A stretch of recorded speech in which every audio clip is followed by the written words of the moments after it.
에라이 씨. 개 같은 거. 중심신경계 영상은 옛날 거 쓰고 말초를 새로 찍으면 되니까. 그래요. 자, 해서 계속 해보면 뇌교 같은 경우는 이제 어떤 의미를 갖고 있냐면요. 그냥 다른 어떤 기능 없고 단 하나입니다. 뇌교의 위치가 일단 아까 대뇌 이렇게 있고 이렇게 그릴 거면 지우지 말 걸 그랬어요. 이렇게 있으면은 여기가 연수라고 했잖아요. 그리고 요 사이 여기가 뇌교입니다. 뇌교는 그냥 중간을 연결해주는 역할만 해요. 그래서 연수랑 우리가 보통 다른 대뇌, 소뇌, 간뇌는 다 어디서 뻗어나오냐면요. 가운데 있는 중간뇌를 거치게 되어 있어요.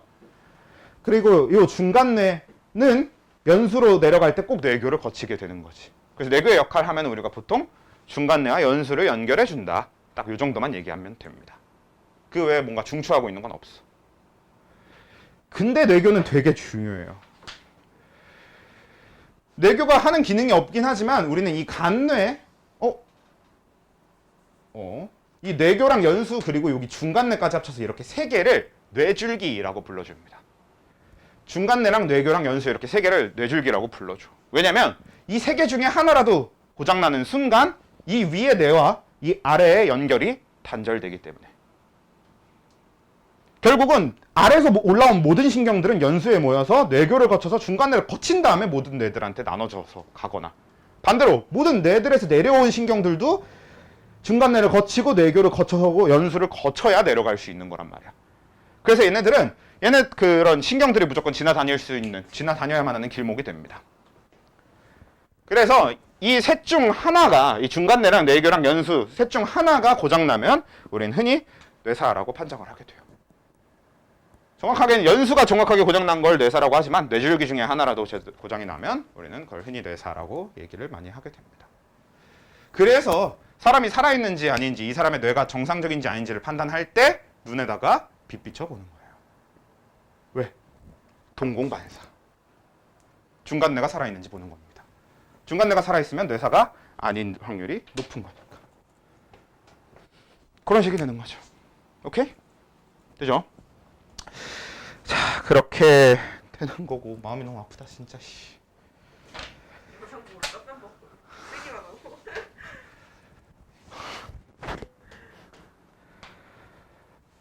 스트레스 받아. 그 다음 척수. 자, 이제 뇌랑 아예 구분되어지는 이제 이 척수라고 하는 거에 대해서는요, 할 얘기가 뭐가 있냐면,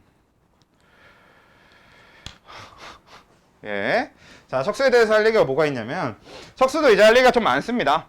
대표적으로 뭐가 있냐? 일단 척수가 어디에 있는지부터 생각을 해보면, 척수는 척추 가운데 있다고 생각하시면 좀 편해요. 그러니까 척추 안에 들어있는 거라고 생각하시면 될 것 같아요. 그래서 우리 척추가 뭐야? 등뼈잖아요. 등뼈. 등 가운데 있는 이렇게 쭉 연결되어 있는 등뼈가 되는 게 척추인데 그 안에 들어있다고 생각하시면 되는 게 척수고요.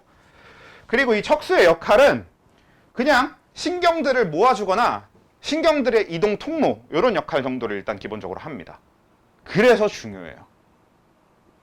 대표적으로 뭐가 있냐면 우리 척추 같은 경우는 중간 척추를 잘못 다치게 되면요. 특히나 그 척추를 다치는 바람에 그 안에 있는 척수가 다치게 되면 그 아래를 못 씁니다. 그래서 만약에 한 이 정도를 다치면 하반신 불수 이렇게 되는 거지. 그러니까 하반신을 못 쓰게 되는 거고. 좀 위쪽 척수를 다치게 되면 상반신도 못 쓰게 될 수도 있는 거고. 이런 식이 되는 게 우리가 흔히 척추의 역할이에요. 그냥 신경이 이동하는 길목일 뿐인데 그 길목이기 때문에 되게 중요한 거지. 또 그냥 길목으로서의 역할만 하는 게 아니라 척수는 또 어떤 역할도 하냐면 척수 자체가 중추하는 게 있는데 배설입니다. 배설과 관련된 중추를 하게 돼요. 우리가 흔히 뭐 배뇨반사 이렇게 부르기도 하는데 배설이라고 하는 거에 대해서 여러분들이 꼭 기억해 주셔야 되는 포인트가 뭐냐면 배설은 소변을 얘기하는 겁니다. 대변은 배변이라고 해서 아예 별개의 영역이에요. 대변 같은 경우 그러니까 배변은 소화의 영역이지 배설과는 전혀 상관이 없는 영역이고요. 우리가 배설하면 무조건 배뇨, 소변만 생각해야 되는 겁니다. 그래서 이런 소변, 배뇨반사 그러니까 배설과 관련된 중추를 척수에서 하고 있어. 그래서 아까 얘기했던 것처럼 척추가 다쳐서 척수가 다치게 돼서 하반신 불수가 된다던가 이러면 흔히 많이 얘기하는 게 막 똥오줌 못 가린다 이런 얘기 많이 하잖아. 그런 얘기가 되는 이유가 실제로 척수가 배설, 배뇨 반사라서 그래요. 그렇게 되는 거고, 그 다음에 또 뭐가 있냐? 얘는 연수처럼 수의근의 불수의 운동이 중추가 됩니다. 이번엔 어떤 것에, 어디에서 일어나는 거냐면 목 아래에서 일어나는 수의근의 불수의 운동의 중추가 돼요. 대표적으로 무릎 반사. 알지? 왜 막 무릎 치면 이렇게 다리 올라간다는 거 있잖아. 실제로 실험을 해본 적은 없어갖고 잘 모르겠는데, 그래서 우리가 목 아래 수의근의 불수의 운동, 그러니까 주로 목 아래에서 일어나는 무조건 반사라고 하는 것에 중추가 되는 게 척수가 된다. 자, 그러고 나서 이제 말초신경계를 들어가기 전에 좀 쉬자.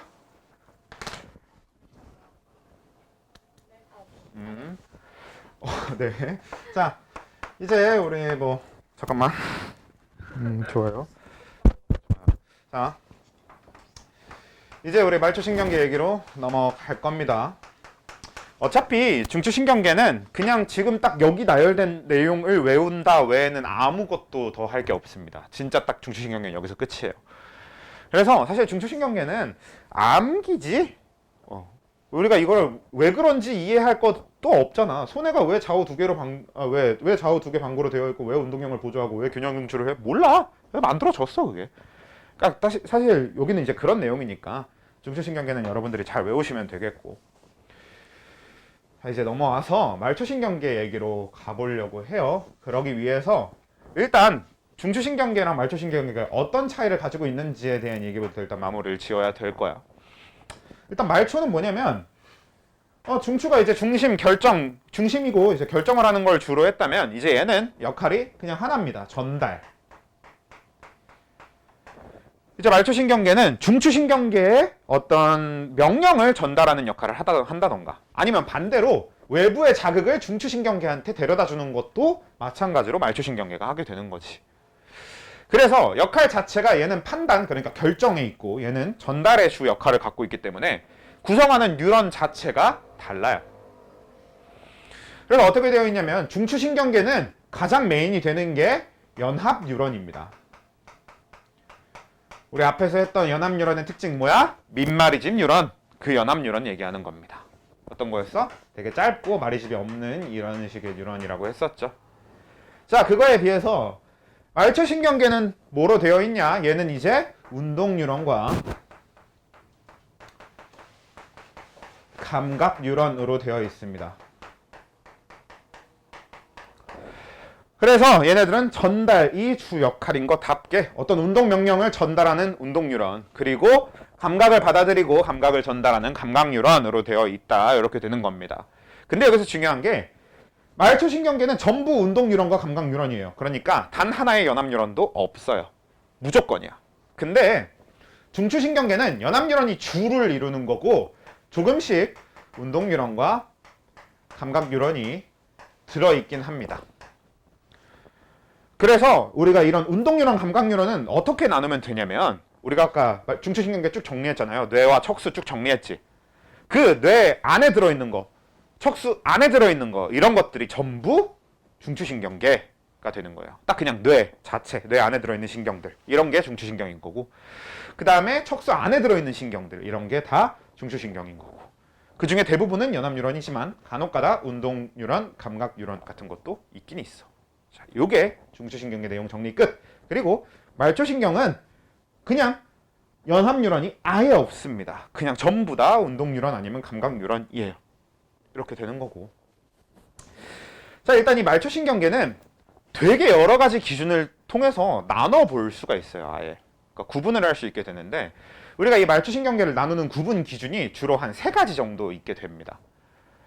그 중에서 일단 제일 처음으로 나누는 첫 번째로 나눠볼 기준이 뭐냐면요. 이 말초신경계를 가장 흔하게 나눴을 때 체성운동신경과 감각신경과 자율신경, 이렇게 3가지로 나눌 수 있습니다. 자, 먼저 하나하나 볼 거예요. 일단 체성운동신경, 이건 뭐냐? 무슨 뜻이냐? 대뇌와 소뇌, 그리고 간혹가다 필요에 따라서 척수나 연수의 지배를 받는 뉴런이 됩니다. 신경이 돼요.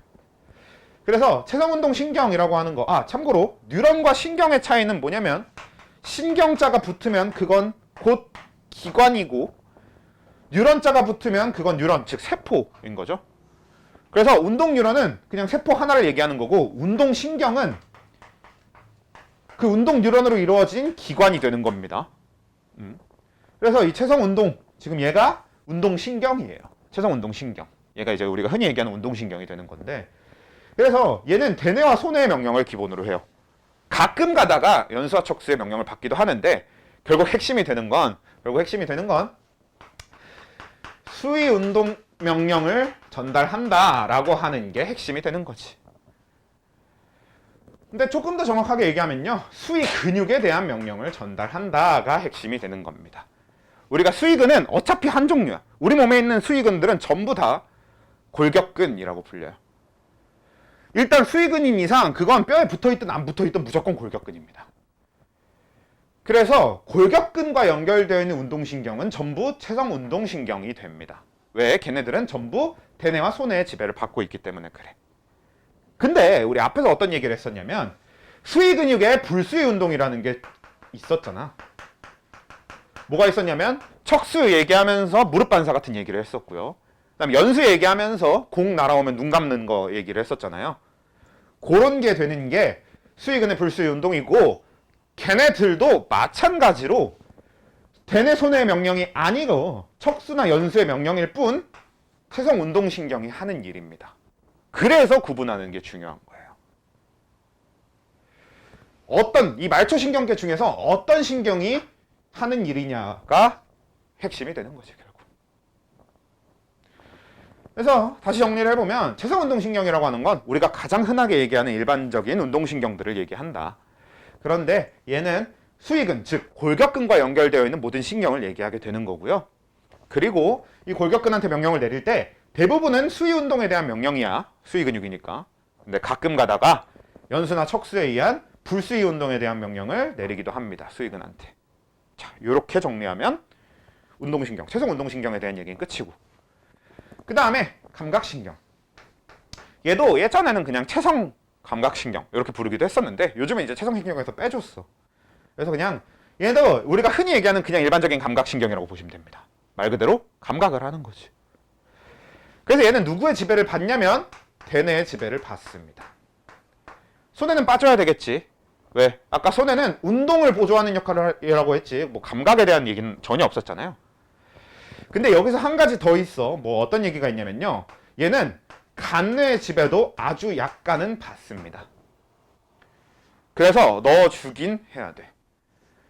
이게 왜 그러냐면 우리가 간뇌를 아까 항상성만 얘기하고 지나갔으니까 간뇌에 대한 얘기를 조금만 더 자세하게 해보면, 간뇌는 둘로 나뉘어요. 간뇌는 간뇌의 위쪽 부분과 아래쪽 부분을 나눠서 위쪽 부분을 우리가 시상이라고 부르고요, 아래쪽 부분을 시상하부라고 부릅니다.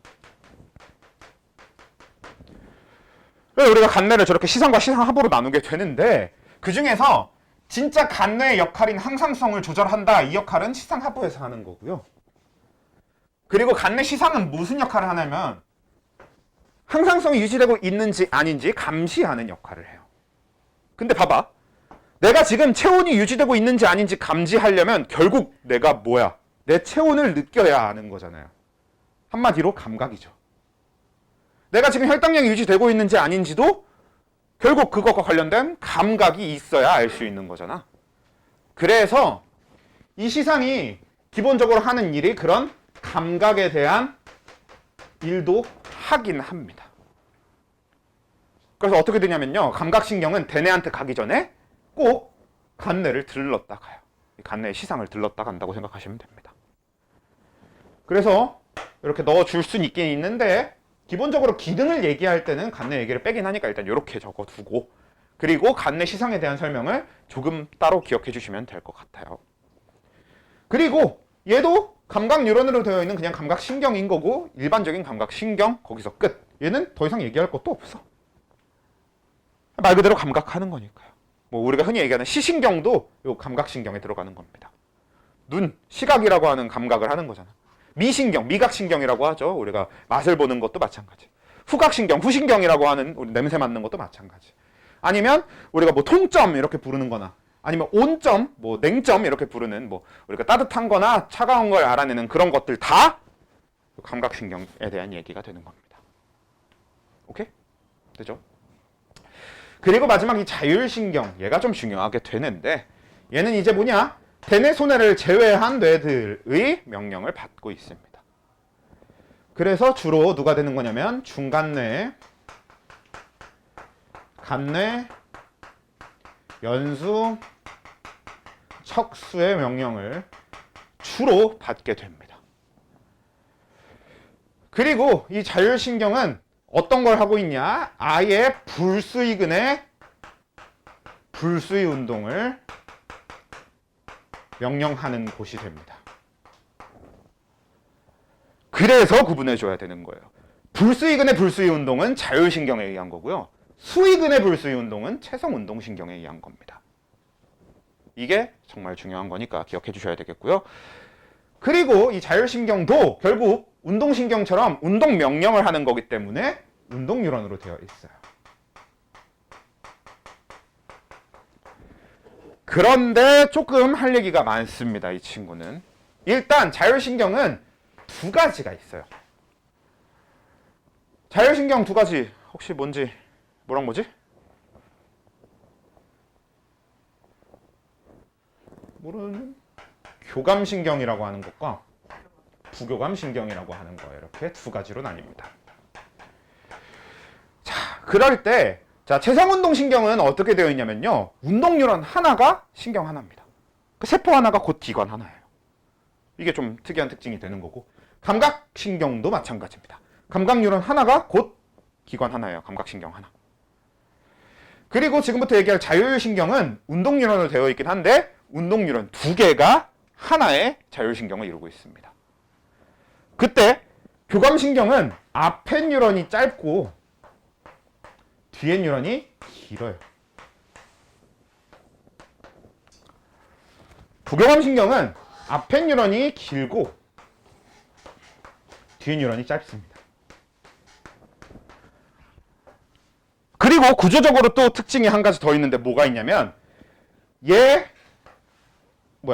마리즘 뉴런이에요. 운동 뉴런이니까 당연히 마리즘 뉴런이겠지. 얘도 운동 뉴런이라서 당연히 마리즘 뉴런입니다. 얘도 운동 뉴런이라서 당연히 마리즘 뉴런인데 얘만 운동 뉴런이긴 한데 민마리즘 뉴런입니다. 원래 우리가 민마리즘 뉴런이면 연합 뉴런이라고 해야 되는데 얘는 연합 뉴런이라고 하기에는 판단이 목적인 건 아니라서 그래서 운동 뉴런으로 봐줘야 되긴 하지만 민마리즘입니다. 그래서 좀 중요해. 잘 기억해 주셔야 됩니다. 자, 그리고 이제 이 전체가 교감신경이고 이 전체가 부교감신경이라고 하는데 우리가 흔히 교감신경하고 부교감신경의 기능을 얘기하면 가장 많이 얘기하는 게 뭐냐? 그냥 교감신경은 빡쳤을 때 생각하시면 됩니다. 그것과 관련된 모든 일을 하는 게 교감신경이라고 보시면 돼요. 화났을 때. 그러니까 막 지금 화가 나. 그러면 일단 심장박동이 어떻게 돼요? 빨라지겠죠. 그게 교감신경이 하는 일입니다. 또 호흡이 어떻게 돼요? 네, 빨라져요. 그것도 마찬가지로 교감신경이 하는 일입니다. 체온이 어떻게 되죠? 높아져요. 그것도 마찬가지로 교감신경이 하는 일이에요. 그래서 교감신경이 하는 일은 그냥 정확하게 빡쳤을 때, 화났을 때 생각하시면 됩니다. 사실 그냥 화났을 때뿐만 아니라 우리가 너무 되게 즐거울 때, 그럴 때도 마찬가지로 교감신경. 그러니까 우리가 흔히 얘기하는 뭐냐면 말 그대로의 흥분 상태와 관련된 게 다 교감신경이 돼요. 근데 굳이 그렇게 생각할 필요 없이 교감신경은 어차피 딱 하나, 그냥 전부 다 증가하고 빨라지고 많아지고 라고 생각하시면 됩니다. 아까 얘기했잖아. 심장박동 빨라져요. 호흡이 빨라져요. 체온이 높아져요. 이런 식이라는 거지. 근데 단 하나의 예외가 있어요. 왜? 자, 뭐가 있냐면 여러분들 막 진짜 너무 화가 나고 지금 막 엄청 빡쳐 있는 상황이에요. 그런 상황에서 밥 먹으면 밥이 잘 넘어갑니까? 안 넘어가죠. 그리고 우리 밥 먹은 직후에 운동하면 안 된다고 하잖아. 그 모든 이유가 교감신경이 일을 할 때 소화만 억제합니다. 다른 건 더 빨라지고 많아지고 잘되게 하고 높아지고 다 이런 건데 소화만 억제해요. 소화관 운동 억제하고요. 소화액 분비 억제합니다. 그래서 이 교감신경은 다른 건 다 높고 잘 되고 크고 이렇게 만드는 건데, 그러니까 위쪽 방향으로의 변화인데 소화만 아래쪽 방향으로의 변화다, 이렇게 생각하시면 될 것 같아요. 그리고 부교감은 그 정반대의 일을 합니다. 모든 걸 다 아래쪽 방향의 변화, 소화만 좀 잘 되게 만드는. 정확하게는 어떤 거냐면 교감신경하고 부교감신경은 길항작용을 해요. 자, 이 길항작용이라는 게 뭐냐? 교감하고 부교감은 항상 동등한 만큼 일을 하고 있는 거, 그리고 그게 우리가 흔히 얘기하는 평소 상태가 됩니다. 그러니까 50, 50 정도 일을 하고 있다고 보시면 돼요. 정확하게 이런 건 아닌데 그냥 이해를 돕기 위해서 이 정도로 설명하는 겁니다. 그런데 내가 지금 교감신경의 작용이 필요한 상태야. 만약에 내가 지금 뭐 되게 기뻐, 아니면 너무 화가 났어, 아니면 당장 뭐 운동을 해야 돼, 이런 교감신경의 작용이 필요한 상태라고 하면, 그럼 그때 교감신경의 작동이 활성에 올라가면서 부교감신경의 작동이 줄어들게 됩니다. 그리고 반대로 부교감신경의 작동이 늘어나면 교감신경의 작동은 그럼 줄어들겠지. 이런 우리가 얘기하는 평소 상태로 돌아오는 거지. 그럼 소화가 다시 잘 되겠고, 그럼 심장박동이 다시 느려지겠지. 왜? 교감신경의 작동이 줄었으니까. 이게 부교감신경의 역할이에요. 그래서 교감신경에 반대작용을 하게 돼. 그 작용은 어떻게 일어나게 되는 거냐? 자, 여기 뉴런이 있고 여기 뉴런이 있어요. 우리가 뉴런 사이를 뭐라고 하냐? 시냅스라고 불렀었죠. 그래서 여기 시냅스를 기준으로 했을 때 이 시냅스 전 뉴런에서 나오는 건 당연히 아세틸콜린입니다. 아세틸콜린. 우리 몸에 있는 대부분의 뉴런은 어차피 다 아세틸콜린이 분비돼요. 신경 전달 물질로. 그리고 여기서도 아세틸콜린이 분비가 되고요. 여기서도 아세틸콜린이 분비가 됩니다. 전부 다 그냥 아세틸콜린이 분비가 되는데, 그러니까 뭐냐면 요 뒤에 있는 뉴런 뒤에 여기는 뭐야? 기관이 직접적으로 연결됩니다. 그러니까 무슨 얘기냐? 내가 아까 심장박동이라고 했으니까 심장에 연결되어 있으면 부교감신경이 실제로 심장에 연결된 부교감신경도 있는 거고, 아까 호흡이라고 했으니까 폐에 있잖아요. 그럼 폐에 연결된 부교감신경도 있는 겁니다.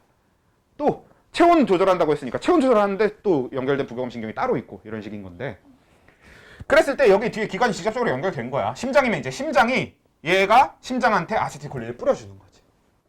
이런 방식으로 작동을 하게 되는데, 얘네들은 전부 아세틸콜린이라서 별 기능이 없어요. 원래 아세틸콜린의 기능은 그냥 탈분극을 전달하는 거 외에는 없는 거니까. 근데 여기 뒤에도 이제 기관이 될 텐데, 우리가 이 교감에서 시냅스 이후에 있는 요 뉴런에는 아세틸콜린이 아니라 노르에피네프린이 들어있습니다. 그리고 이 노르에피네프린이 다른 이름이 뭐라고 했었냐면 노르아드레날린이라고 했었지. 그리고 이건 뭐라고 했었냐면 아드레날린과 완전히 똑같다고 봐도 괜찮다고 했잖아. 그리고 아드레날린이 뭐라고 했었냐면 흥분 호르몬이라고 했죠. 그래서 결론적으로 뭐냐? 얘가 앞에서 탈분극이 오게 되면 기관한테 아드레날린을 직접 뿌려버리는 거예요. 그러니까 기관이 흥분 상태에 돌입하게 되는 거지. 그래서 심장박동은 빨라지고 호흡은 빨라지고 이런 결과가 나오게 되는 이유가 여기에서만 노르에피네프린이 나오기 때문인 겁니다. 그래서 평소에 내가 교감신경이 막 활성이 늘어나면 노르에피네프린이 막 많이 뿌리니까 심장박동이 막 빨라지는 거고, 반대로 내가 이 부교감신경이 활성이 늘어나게 되면 아세틸콜린 자체는 그렇게 큰 기능은 없고요. 근데 얘가 늘어나면서 얘가 줄어들면서 노르에피네프린의 분비량이 줄어듭니다. 그걸로 다시 심장박동이 원래대로 돌아가고, 이렇게 조절이 되는 걸 기량작용이라고 한다 가 되는 거죠. 근데 지금 그렇게 얘기하고 나니까 뭐가 문제냐면, 그럼 이렇게 생길 이유가 없는 것 같지 않아요? 그러니까 지금 이 둘의 기능 차이는 얘가 노르에피네프린을 분비하고 얘가 아세틸콜린을 분비하는 것 때문에 생기는 차이거든요. 그러니까 저렇게 생긴 이유는, 그러니까 얘네들의 생김새가 교감신경은 앞에 게 짧고 부교감신경은 앞에 게 길고, 이 생김새의 차이는 지금 기능과는 전혀 상관이 없어 보인단 말이야. 그래서 이제 이 생김새의 차이는 아예 다른 데에서 찾아주게 되는데, 뭐가 되냐면요. 자, 교감신경 중에서 심장에 연결된 건 부교감신경도 마찬가지로 심장에 연결된 게 있는 거고, 그거랑 또 따로 아까 얘기했다시피 폐에 연결된 교감신경이 따로 있고요. 폐에 연결된 부교감신경이 따로 있는 거예요. 또 그거랑 또 따로 또 대표적으로 방광이 있으니까 방광에 연결된 교감신경이 따로 있고 방광에 연결된 부교감신경이 또 따로 있고, 이런 식인 거거든. 그렇게 됐을 때 그 도착하는 곳은 방광, 심장, 폐 이렇게 같을지 몰라도 출발하는 곳이 서로 다 다릅니다. 어떻게 되어 있냐면 모든 교감신경은 무조건 척수에서 출발하게 되어 있어요. 누구의 명령을 받을 것이든 상관없이 척수에서 출발합니다. 무슨 뜻이냐? 자, 심장과 연결되어 있는 교감신경은 심장박동과 관련된 일을 하겠죠. 그러면 이 교감신경은 누구한테 명령을 받냐면 연수의 명령을 받습니다. 왜? 아까 연수가 심장박동이랑 관련된 거라고 했잖아. 그렇죠? 그래서 연수의 명령을 받게 되는 건데 근데 상관없어. 명령을 연수가 하든 말든 나는 일단 척수에서 출발해 인 거예요. 그래서 연수에서 척수까지, 그러니까 연수에서 척수에 있는 얘까지는 다른 뉴런이 명령을 옮겨다 줍니다. 그리고 얘는 척수에서 그 명령을 받아서 심장으로 이동시키는 역할만 하고요. 그래서 이 신경절 이전 뉴런 이게 어디에 들어있게 되냐면 척수 안에 들어있어요. 그래서 척수 안에서 척수 바깥으로 살짝 빼주는 역할만 하는 겁니다. 그리고 이 뒤에 뉴런이 나머지를 전달해주는 역할을 해서 그래서 앞에 뉴런이 짧아도 되는 거예요. 그리고 얘네들이 전부 이제 척수 안에 쭉 모여있다 보니까 어떻게 되냐면 우리 몸에 있는 모든 교감신경들은 이 시냅스가 한 줄로 쭉 모여 있습니다. 그러니까 교감신경들이 가는 거는 뒤에 게 기니까 따로따로 다른 데 가면 되고 앞에 뉴런이 척수에서 잠깐 빼주는 거라고 했잖아요. 그게 한 줄로 이렇게 쭉 모여 있어요. 그래서 우리가 이렇게 시냅스가 모여 있는 구간을 뭐라고 부르냐면 신경절이라고 불러줍니다. 그래서 결론적으로 우리는 어떻게 부르냐? 요 뉴런을 신경절 이전 뉴런이라고 부르고요. 앞에 있는 걸. 뒤에 뉴런을 신경절 이후 뉴런 이렇게 부릅니다. 좀 더 편하게 절전 뉴런, 절후 뉴런 이렇게 부르기도 해요. 이 표현을 아직도 쓰는 분들도 계실 수도 있어요. 그래서 이 신경절 이전 뉴런과 신경절 이후 뉴런을 기준으로 했을 때 이전 뉴런이 짧아. 이유는 척수에 그냥 들어있으면 되니까. 그래서 그렇게 짧다 보니까 민마리집인 거기도 해요. 그리고 요 뒤에 뉴런은 이제 척수에서 나온 신경절부터 해서 기관까지 전달해주는 역할을 할 거고 그리고 그 끝에선 노르에피네프린이 분비된다. 그래서 기관을 흥분 상태에 돌입하게 만들어준다. 이렇게 되는 거죠. 자, 이게 교감신경이고요. 자, 그럼 부교감신경은 어떻게 되냐? 지금 얘기한 거랑 다 비슷합니다. 심지어 부교감신경도 마찬가지로 여기는 신경절이에요. 부교감신경들도 얘 신경절이 교감처럼 모든 게 다 모여있진 않은데 좀 군데군데 신경절들이 이렇게 모여 있습니다. 시냅스들이 모여 있어. 그랬을 때 신경절 이후 뉴런과 신경절 이전 뉴런 모두 아세틸콜린을 분비한다라는 게 특징이고요. 그다음에 신경절 이전 뉴런이 길어. 왜 기냐면 얘는 직접 출발합니다. 명령을 받을 곳에서. 즉 무슨 얘기냐? 심장에 연결된 교감신경은 심장이든 뭐든 상관없이 척수에서 출발해. 근데 심장에 연결된 부교감신경은 심장 명령 내리는 건 연수니까 연수에서 출발합니다. 이런 얘기를 하는 거예요. 다른 걸로 한번 얘기해보면요. 방광에 연결된 교감신경은 방광이든 뭐든 뭐가 됐든 아무튼 일단 척수에서 출발해요. 근데 부교감신경은 방광에 연결된 부교감신경은 그럼 방광에 대한 명령을 내릴 곳에서 출발을 하게 됩니다. 근데 방광에 대한 명령은 척수가 내리는 거니까 아까 배설은 방광은 결국 소변이잖아요. 그래서 배설이니까 그래서 척수에서 출발합니다. 또 호흡 얘기했었잖아요. 그러면 호흡에 대한 걸로 해보면요. 폐에 연결된 걸로 해보면 폐에 연결된 교감신경은 뭐가 됐든 척수에서 출발하는 거고 근데 얘는 폐에 연결된 부교감신경은 폐에 대한 명령을 내리는 거 즉 연수니까 연수에서 출발하게 됩니다. 그래서 거기서 출발해서 기관까지 가는 앞에 쪽이 되게 길게 발달되어 있는 거예요. 또 몇 가지 더 해볼까요? 눈! 이 눈이 조금 신기할 수도 있게 되는데 눈! 우리 눈에 아까 동공반사라고 하는 거 얘기했었잖아요. 그것도 결국은 이 교감신경과 부교감신경이 하게 되는 거란 말이야. 불수이거네. 불수이 운동이니까. 근데 눈에 했을 때 마찬가지로 눈에 연결되어 있는 교감신경은 그냥 척수에서 출발합니다. 뭐가 됐든 일단 척수에서 출발합니다. 근데 눈에 연결된 부교감신경은 중간뇌에서 직접 출발합니다. 이런 차이가 있다. 오케이? 방금 한 내용이 정말 중요한 거고 정말 잘 알아두셔야 되는 거고 정말 잘 이해가 되어 있어야 되는 겁니다. 진짜 중요해요. 자, 그래서 첫 번째 기준으로 나눈 체성운동, 감각, 그리고 자율신경에 대한 설명이 얼추 됐고, 그럼 이제 또 두 번째 기준으로 나누는 걸로 가야 되는데, 설명은 이미 다 된 거고, 이걸 이제 설명한 내용을 토대로 어떻게 나누면 될지만 나눠보면 됩니다, 이제부터.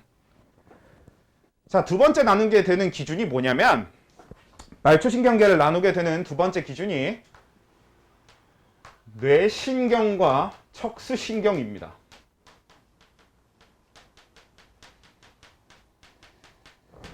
자, 이건 무슨 뜻이냐?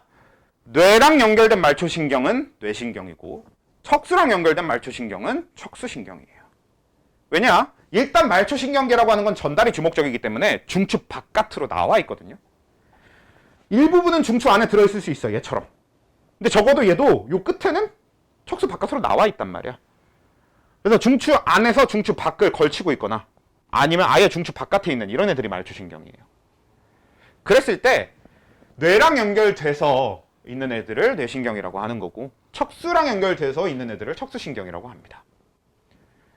그래서 우리가 방금 본 걸 그 토대로 나눠보면요. 일단 모든 교감신경은 전부 다 척수신경이 됩니다. 누구 명령을 받을 것은 상관없이 아까 뭐라 그랬어? 교감신경은 어차피 척수에 다 있다고 했잖아. 그래서 교감신경은 척수신경이 돼요. 그리고 대부분의 부교감신경은 뇌신경이 됩니다.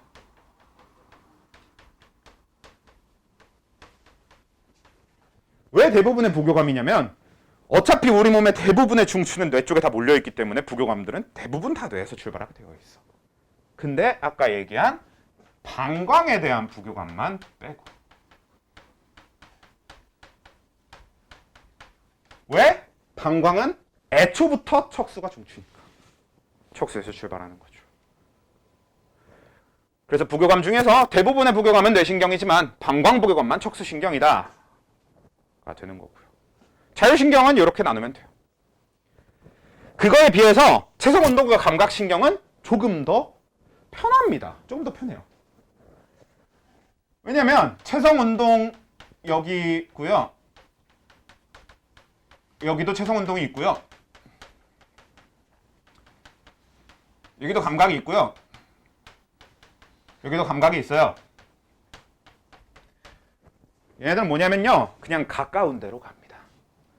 뇌가 가까우면 뇌로 연결돼서 뇌로 직접 연결돼서 뇌신경이 되고요. 뇌랑 멀면 척수랑 연결. 그러니까 척수랑 가까우니까 척수랑 연결돼서 척수신경이 됩니다. 주로 어떻게 나누면 되냐면 목 위, 목 아래 나누면 돼요. 목 위는 뇌가 가깝잖아. 그래서 다 뇌신경이 됩니다. 대표적으로 시신경, 뇌신경인 거예요. 시신경이라고 하는 거는 눈과 관련된 감각신경이잖아요. 감각신경. 근데 눈은 이미 뇌에 너무 가깝기 때문에 뇌로 직접 가면 되니까 뇌신경이 되는 거지. 근데 내가 이런 손가락에 통점을 하는 이런 촉각을 하는 이런 손가락에 있는 감각신경은 어떻게 되겠어? 뇌랑 멀잖아요. 그러니까 얘는 어쩔 수 없이 척수신경이 되는 거지. 내가 발가락의 감각신경도 척수신경이 되는 거지. 그런 느낌이 되는 겁니다. 내가 다리를 움직이는 운동신경도 그러면 척수신경이 되는 겁니다. 근데 내가 눈 깜빡거리는 이 눈꺼풀에 연결된 운동신경은 뇌신경이 되는 거지. 뇌에 가까우니까. 내가 눈알을 굴리는 이런 운동신경도 마찬가지로 뇌신경이 되는 거지. 뇌에 가까우니까. 이렇게 나눠주면 되는 겁니다. 그래서 뇌신경, 척수신경 구분할 때 체성운동과 감각에 대한 구분 기준과 교감, 부교감에 대한 구분 기준이 다르기 때문에 잘 기억해 두셔야 돼요. 체성운동이나 감각은 그냥 가까운 거랑 연결해 주시면 됩니다. 그래서 목 위에 있으면 그냥 목이 체성운동, 목이 감각은 뇌신경이고 목 아래 체성운동, 목 아래 감각은 척수신경이라고 보시면 되겠습니다. 근데 교감, 부교감 얘기할 땐 교감은 일단 다 척수신경으로 넣어주면 되는데 방광, 부교감만 척수신경이고 나머지 부교감들은 전부 뇌신경이라는 거. 구분 기준이 좀 다르다는 거. 자율신경과 체성운동 감각에 대해서는. 오케이? 자, 그리고 저거 말고 마지막 하나 기준, 마지막 하나 맞나? 맞는 것 같아요. 마지막 하나의 기준이 뭐가 되는 거냐?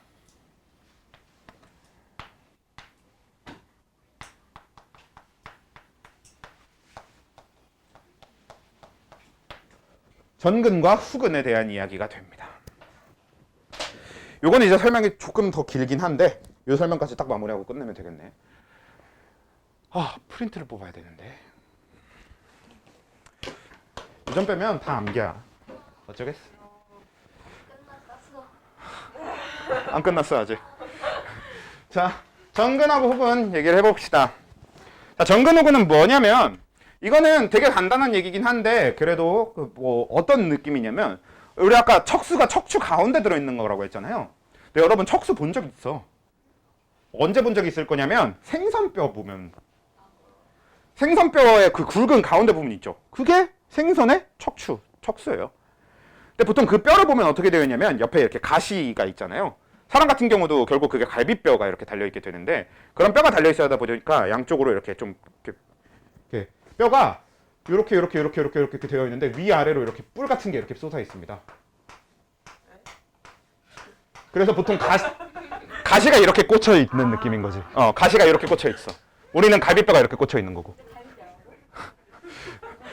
네, 그래서 약간 그런 느낌으로 되어 있는데 얘네들이 뭐냐면 얘네들이 신경이 드나드는 통로예요. 그래서 그걸 우리가 전근 후근이라고 불러줍니다. 어떤 거냐? 배 쪽, 앞쪽으로 있는 쪽을 전근. 우리가 보통 그림을 그릴 땐 아래쪽을 전근, 배 쪽으로 많이 표현을 하고요. 그 다음에 등 쪽으로 있는 쪽, 뒤쪽으로 있는 게 후근이 됩니다.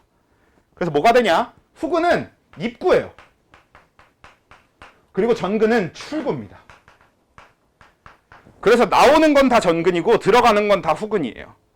그래서 후근을 이루는 신경들은 들어가는 신경, 우리가 이런 들어가는 신경을 뭐라고 하냐면 구심성 신경이라고 합니다. 왜냐? 일단 적고 나서 구심성 신경들.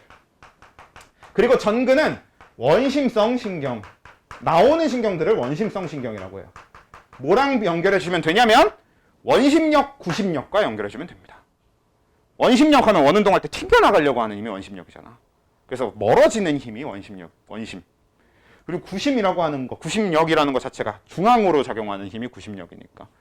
그래서 좀 가까워지려고 하는 게 구심.